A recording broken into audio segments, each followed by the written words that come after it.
সূত্র বলছে 8 থেকে 10টা আসনে প্রার্থী দিতে পারে আইএসএফ, কিন্তু এর পরেও একটা কিন্তু থেকে যাচ্ছে। প্রদীপ্তকান্তি ঘোষ আমাদের সঙ্গে রয়েছেন, আমাদের সহকর্মী। যাব প্রদীপ্তর কাছে। প্রদীপ্ত, কিন্তু কোন জায়গায়?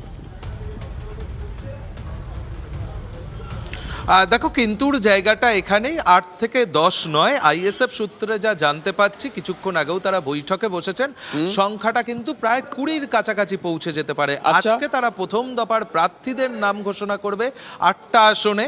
তার পাশাপাশি এখন যে বৈঠক চলছে, সেই বৈঠক থেকে যদি তাদের কোনো আসন তারা ঠিক করছেন, সেখানে প্রার্থীদের বিষয়টি সামনে আসে, তাহলে তাদের নামও আজ ঘোষণা হয়ে যাবে। অর্থাৎ 12-13টি আসনে আজকেই তারা প্রার্থীদের নাম ঘোষণা করবে, এবং বাদবাকি কোন কোন আসনে তারা লড়াই করবেন তার তালিকা। অর্থাৎ শুভজিৎ, এই রাজ্যে আইএসএফ একলা চলোর পথেই হাঁটতে চলেছেন, অন্তত তেমনটাই। তার মানে প্রদীপ্ত, এটা খুব পরিষ্কার করে বলা যায়, আইএসএফ যাদের সঙ্গে জোটে গেছিল সেই বামেদের বিরুদ্ধেও তারা প্রার্থী দিচ্ছে এই 24-এর নির্বাচনে, এটা পরিষ্কার।